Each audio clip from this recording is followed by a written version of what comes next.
Welcome to another episode of the Brandon Beard Show. So great to have you here. It is early of mid-January 2026. Hope your January is going well. It's great here in Austin. I have a question for you. Do you still have any Christmas decorations up? I was walking yesterday or last night and I noticed a lot of houses still have their lights up. They still have their Christmas tree. You could see it through the window. And I'm just like laughing at them, kind of like, haha, you're going to have to put all that shit up. That sucks because it's January and there's nothing but bleakness for the rest of winter. Now, that is unless you live in New Orleans. New Orleans has a little loophole for the Christmas decorations, especially a year like this year when Mardi Gras is so early. You turn those Christmas decorations, you keep the tree up, turn that right into a Mardi Gras tree. People in NOLA do it all the time. Put a little green and gold. It probably already has the gold. Put a little purple on there. It's a Mardi Gras tree. It's an LSU tree. Keep it up till mid-February. And that's when the holidays really end. And that's when the world, the new year, is staring you in the face. And it's almost March. So I do miss that. So I, at the risk of sounding gay, I have a couple of little Christmas trees I put up. And they're still up. But they're real, it's a smash and grab operation. It's real quick to put them up. Throw them in the box. They're artificial. They're just like little 3-foot tall evergreens. They're on the mantle. They've got lights, but just white lights.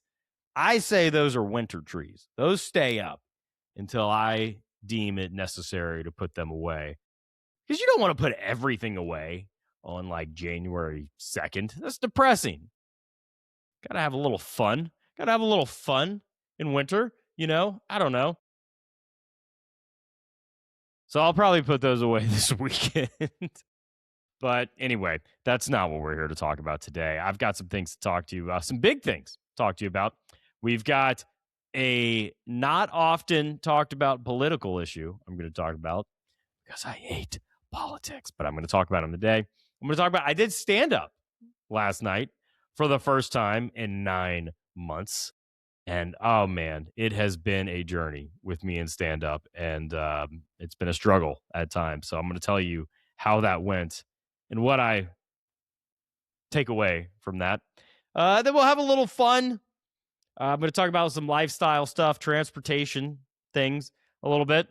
And one thing before we move forward here, if you or someone you know has been circling a really big, decision and they haven't figured out what to do with it, maybe a life-changing, probably a more professional or creative decision, leave a job, pursue a career I've always wanted to do and haven't, or, start this creative project, and they've just been circling it for a long time and have gotten nowhere with it, but it's draining them. Email me. Let me know. I want to talk to some people who have gone through that or are going through that just to see, what can be done. How can they move forward with clarity and power? No pitch, just a conversation. Email me if you or someone like that. Brandon at dreamstermedia.com. That's DREAMSTER media.com, all one word. Okay, so let's get right into it. A little bit of current events, a little bit of politics. I don't love politics. I have a rule. It's a guideline with this show. I don't talk about politics unless it directly affects me. Because then you can just go off into talking about, federal government stuff. And there's so many people who talk about that already. Of course, all of that touches us a little, but unless it directly affects me and I have like a hot take, a hot perspective, I don't really want to talk about it because I hate it. It drains me. I hate politics. I don't want to say middle of the road because that always sounds like a cop out. I'm more libertarian, or if you will, classical liberal. I just want everyone to be free to do what they want with as little government interference as possible. And so that's basically what I believe. Anywho, so something big happened this week. It has been on my calendar. I was looking forward to this. Latoya the Destroya, her last day in office was on Monday. Now, if you don't know who Latoya the Destroya is, if you're from New Orleans, you know exactly what I'm talking about. She is the mayor of New Orleans, the currently under 11 charges, federally indicted mayor of New Orleans, who exited office on Monday. Her term ended, got elected in somehow, and she's just the worst. And if there were ever a politician that had more effect on my life, there hasn't been. It's her. And so, this woman got elected. And look, I voted for her in 2016 because corruption is a problem in New Orleans. And it continues to be a trend that is ongoing in politics there. And she was kind of an outsider from California, had been in New Orleans for a long time. Red flag number one right there. And, got elected. Then COVID hit. COVID hit. She was a pro lockdown. This woman, and just so you know what this woman's like, she is Donald Trump, but an angry black woman version of Donald Trump, just liberal. More and more, they're looking like the same thing. What she says goes. How dare you? How dare you defy her? Kind of thing. Just basically the worst. She used her power to travel to a bunch of climate conferences. Real quick, the timeline was she got elected. COVID happened. She really economically destroyed the city. And look, I know that other blue cities, New Orleans has basically gone through the same evolution since 2020 as other really deep blue cities. COVID hit, they locked down hard. They messed up their economy, especially New Orleans, because it's so tourism dependent. Crime got out of control. People left. And now, just like the trend going on in the rest of the country, crime in New Orleans has gotten a lot better this past year. Imagine that. So, New Orleans has done things too to fix that, to work on fixing crime. But at the end of the day, they're all kind of going through the same thing. She got reelected in 2021 after just a terrible COVID year. I can't believe New Orleans reelected her, but maybe, look, it was, we've been in the middle of a crisis. No one else was really stepping up. And, she's just the de facto option. Almost no one voted in that election. And then immediately after, they tried to get her out of office. They tried to unelect her by recalling her. A movement that barely didn't pass. And there's some possible shenanigans alert there, because the city, her administration, the city is the one who oversees the voter count and all that. So didn't happen. At the end of the day, she wrote it out for 4 more years, and everyone in New Orleans just kind of looked the other way, gave up. We're over this. Look, you reelected this person. You kind of get what you get at that point. I left. And I bring this up because I left New Orleans in 2021 when this shit had been going on for a year and a half and there was no end in sight. And I had to get out. And it broke my heart to leave New Orleans. It really did. New Orleans is my favorite place in the world. Despite its dysfunction, despite all of its problems, it's just a really special place. Special energy. There's kind of like a magic in the air there. It's so festive. It's so unlike anywhere else in the country or the world. And I loved New Orleans because of its dysfunction. It was kind of like the last pirate, outlaw, libertarian, come as you are, do what you please place. And then all of that shut down during COVID. And look, if Destroya hadn't been elected and reelected, the city would have had some other lefty in office who probably would have done the same thing. But that doesn't matter because she's the one who did it for me. You're responsible for what you do on your watch and what goes down. The buck stops with you. And, she really put the city in a bad place. And look, New Orleans has survived worse. New Orleans got through Katrina. It is the most resilient city in the world. It barely got through the reign of Destroya. She's like Bane. Remember how in The Dark Knight Rises, Bane takes over the city and he's like, look, this is your city. You can do whatever you want. I'm giving it back to the people. And the city just falls into chaos and ruin. And that's kind of where New Orleans is right now at the end of all this, but it's over. We can all take a sigh of relief. So if you follow me, if you're one of my friends on Instagram, you saw me post a picture of a Godzilla destroying the skyline of New Orleans. Everything's on fire, and the Godzilla has a angry woman face. That's who Latoya. That's Destroya, the Godzilla of New Orleans. And what else can I say about her? I remember coming back to visit New Orleans. I was having lunch with a friend of mine, and we were talking about the city, and he was just expressing how most people in New Orleans felt about Destroya at that point. And he was just saying how, this fucking bitch is going to ruin the city. But he didn't say bitch. He said a different word, rhymes with grunt. He's telling me this. We're sitting at a table in a restaurant, and my eyes just start getting real big, and he just pauses and goes, she's behind me, isn't she? Yeah, she was behind him. Going to Parkway to sit at the bar, middle of a Wednesday. You're just mayor of the city. Drinking a beer, not talking to anyone. Her bodyguard was there. She's probably the same bodyguard that she was allegedly using city funds for to pay him overtime and fly him all over the world. And so, all right, I'm at the end of just describing why she's the worst. You probably just feel like, dude, you're being ridiculous. But I'm not.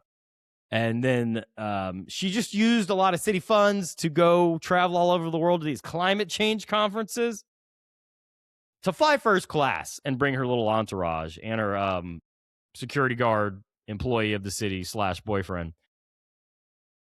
And, that's when they really started getting into her. They started investigating her. The city, the local news people. She's flying to all these places using city funds. And what can other countries in the world learn from the mayor of New Orleans about climate resilience? I have no idea. What is the takeaway there? Have the federal government build levees and seawalls? There's nothing. Nothing. You have nothing to do with, as the mayor of New Orleans, you have nothing to do with keeping New Orleans safe from storms, from hurricanes, from rising sea levels. That is all the Army Corps of Engineers, the federal government who did all of that. It was all just a big boondoggle. So she's the worst. But look, I bring all this up because, I chose to move to Austin, and it broke my heart to leave New Orleans. It's the only place I've ever loved. I've always moved to different places. I've lived in the Florida Panhandle. I've lived in Gainesville, Florida for college. I moved to Jacksonville, Florida for a job. I moved to New Orleans for a job. The only one of those places. And I moved to Austin for career opportunities. And but the reason I moved to Austin, if I'm being honest, partially at least, it was a moving away from, not a moving towards. And I just had to get it. New Orleans broke my heart. It wasn't the libertarian pirate outlaw city I remembered it being. And I slowly started to realize, professionally, opportunity-wise, the things I was moving into, comedy, podcasting, self-employment, entrepreneurship, Austin was just a much better city for it. Oh, and the dating scene. There's just way more young professionals in New Orleans or in Austin. If you're 20, 29 and single in New Orleans, it's because there's something severely wrong with you or you're already divorced. I say that about myself because I was 29 or older in New Orleans and single. So clearly, plenty severely wrong with me. So I had to get out of there. But what do I do now? I'm playing around in my head. Like, do I move back to New Orleans? Kind of tempted. Things are better. Crime's better. The city's, went through a really hard, dark time, but I think that's coming out of the other side. I don't know. Such a great place, but opportunity wise, still not quite what I would need right now. Uh, I moved to Austin. At the end of the day, I did move to Austin to pursue my dream of burning through my savings at an alarming rate. And I've done that. No. So it's just left me feeling it's the end of an era. I kind of got sad, when your foe is defeated, when your Godzilla falls down into the volcano and is destroyed. When your Joker, she's like my Joker. I need like she completed me in some ways. It's over. It's the end of an era, and I'm glad. What do I do now? I keep going back and forth on that. And I bring this up because it has brought me to think about, do I stay in Austin anymore? Austin has been hard. I moved here and I don't think I've even talked to my friends about this as much. It's a good place. It's a good city. It's very livable, high quality of life. Sure, the traffic sucks. They're working on it. It'll be done in 2035. But I don't know. It's just not home, When you move somewhere to pursue a dream, to try to go off on your own, to start something, it's hard. And I don't think I was as equipped and ready to handle it as I thought I was. There's a lot of self-resistance and that you have to get over when you're starting a business, when you're doing something creative that's very tied to who you think you are or who you think you're supposed to be, especially when you're doing all of those things at once. So, it's been a struggle. It's been a struggle financially. It's been a struggle just lifestyle wise, friend wise. I have made some great friends here. I'm so grateful for that. But, none of my really old friends, none of my family, those are the things that you start to miss. And, what do I do? So I always just have played Austin year by year. I wish I had more family time. I wish I had more, close friends here, old friends here, but I don't. And what I have decided is, I just have to I have to just, part of me wants to just run home, like run back to one of the places I've lived before, New Orleans, Pensacola, where my parents are, and with my tail between my legs. But I can't do that. I've got to finish this out. So, I just have to spend more time with family. And I started thinking about this, and this moves into a little discussion about lifestyle design and travel a little bit. What do I do? How do I make that easier? It sucks. I have some very near and dear cousins and other family that live in North Louisiana, which is a 6-hour drive from here. I have a lot of friends, no family anymore, but friends in New Orleans. I have family in other parts of South Louisiana closer to New Orleans. New Orleans is an 8-hour drive. It's a 1-hour flight on Southwest, which is great. It's an 8-hour drive, which sucks. And then I have, parents in the Florida Panhandle. I've got friends in other parts of Florida. I have nowhere to call home where all my friends and all my family are in one place. And unfortunately, all of those places are kind of suboptimal from a career standpoint for me. So I've just resolved, I think the best thing I can do is I'm just going to three times this year, take the show on the road, just make a big circuit, make a big loop, drive, visit some for a few days, visit some for another few days, visit some for another few days, can come back. As much as that drive sucks. And one thing I think will make it easier, and if you're in this kind of situation, maybe this will help you. I don't know. Having having a car like a Tesla where you have full self-driving or some kind of automates driving to the maximum better than just cruise control or enhanced cruise control. Maybe you can be a little more productive. Maybe the drive won't quite wear you out as much. That's what I'm thinking. I think ultimately, if I had the money to do this, I would do this right now.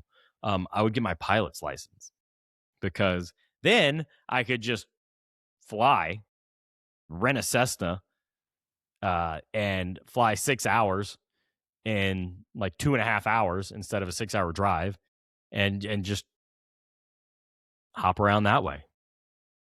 I think that's ultimately a solution. I looked into, you could get your license if you have like, I don't know, 15 hours a week, maybe 4 to 6 months, probably cost you about 10, 15 grand. I don't have that time or that budget right now, but that would be a really cool thing to be able to do. Just fly, listen to some podcasts. I'm a skydiver. If something goes wrong in that plane, out the door. Pretty good trade-off. I think I'm going to look into that. I just think that would be badass. And a Cessna's not that expensive. Got to have money first, but it's not that bad. I looked into to me, the coolest would be to be a helicopter pilot, but that's way more expensive, takes way more time and money. I just think that would be really cool. But I wonder, are we going into a point over the next 5-7 years where helicopter technology is going to be more accessible to everyone? You've got these electronic drone-like vehicles that are supposed to change the landscape of travel, where you can travel from like the suburbs into the airport or the city center and stuff like that. And that gets more democratized. That would be amazing. But those are unmanned, so you don't really need a pilot for that. That would be really cool. That would be a cool thing to do. I should look into that. Maybe I could be a pilot for like those companies initially. I'm going to write that down real quick. Have a little coffee break, get my helicopter's license. Maybe someone else will pay for it. I don't know. Sounds pretty good. But in the long run, 15 years from now, we're still going to have the same transportation infrastructure that we're stuck with now. Helicopters are not really going to be involved, but airplanes, airports, more self-driving cars. Maybe you've got some of this ability to travel more locally, quicker, skip the traffic if you have the income to do it. But that's really it. So if you do have family scattered around the country, pilot's license could be an option. These planes really fly themselves anyway, don't they?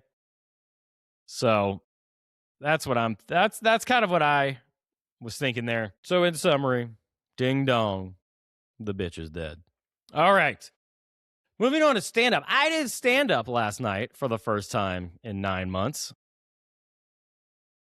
And, there was some resistance, some tension, some fear involved.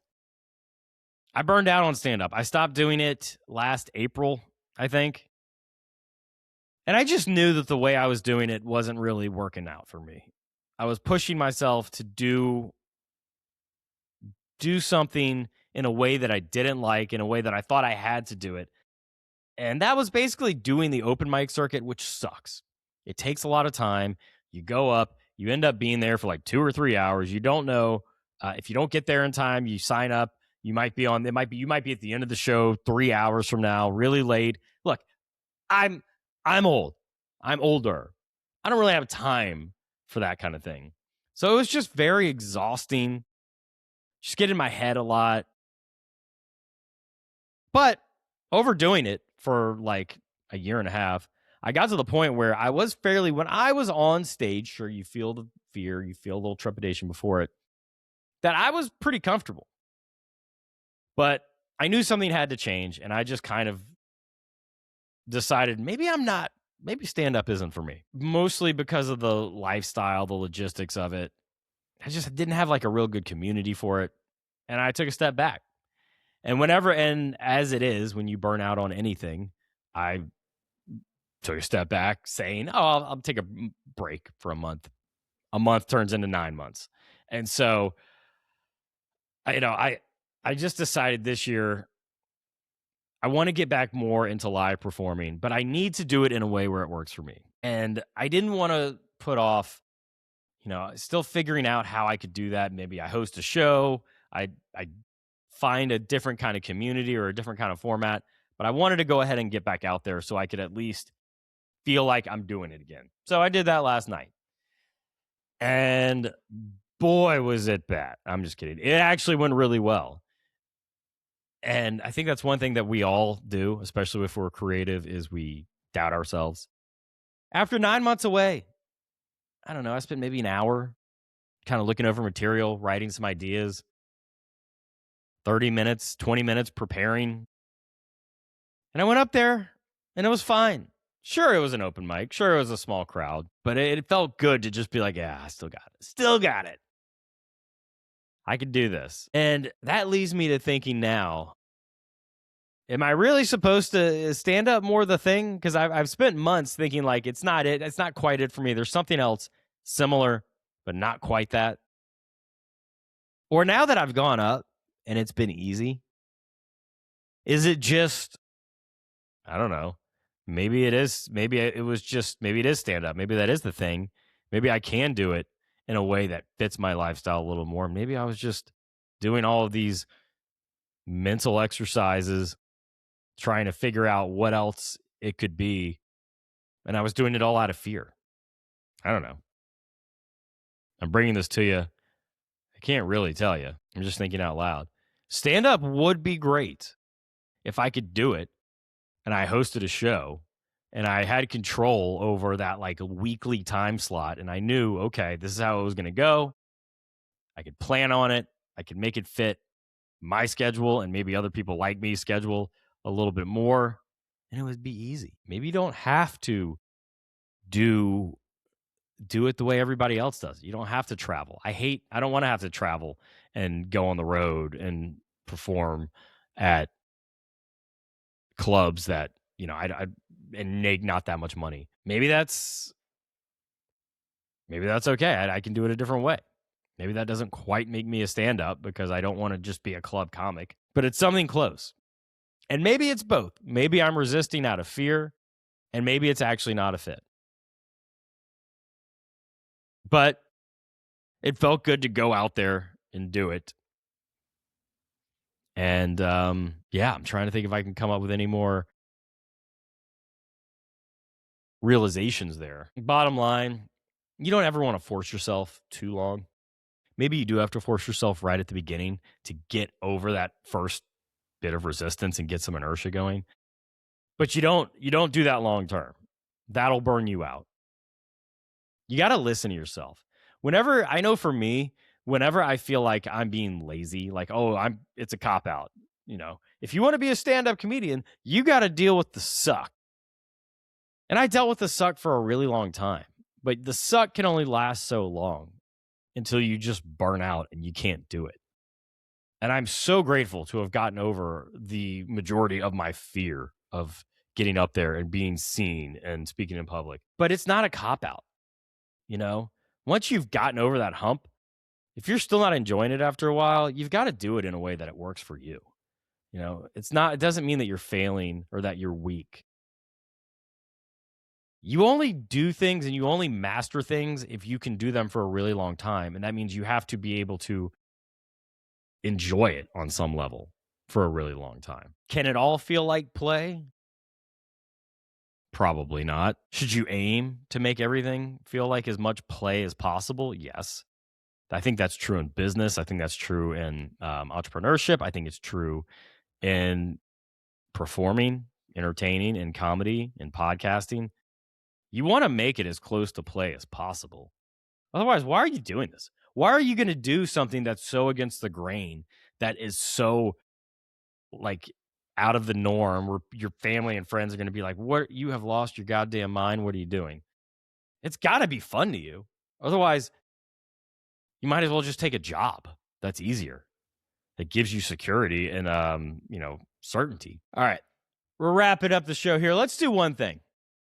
I'm going to consult with my AI producer here. And we've done this before. I'm going to have my AI producer Give us a description, a very vague description of a movie plot, and we're going to try to identify the movie. Okay, here it is. A small group of, I'll do it in the trailer voice. A small group of survivors must cross a ruined city while protecting something far more valuable than themselves. The real threat isn't the monsters outside. It's the people who think they're still in charge. I have no clue. Survivors crossing a ruined city while protecting far more valuable than themselves? I mean, that could be a lot of movies. All right, we're going to ask for give me a little less difficult description of this movie. Okay. A hardened survivor escorts a young girl across a post-apocalyptic city because she may hold the key to saving humanity. As they move through the abandoned streets filled with hostile creatures, it becomes clear that armed survivors and military factions aren't just as dangerous as what comes out at night. One city?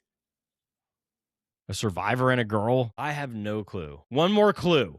We're going to give it one more clue here. The infection turns people into fast, feral creatures. Okay, let's see if this is right. That can't be right. I said I Am Legend, but I Am Legend, there's no other humans. Okay, The Girl with All the Gifts. Actually watched that movie and read that book. I'm an idiot. Okay, there we have it.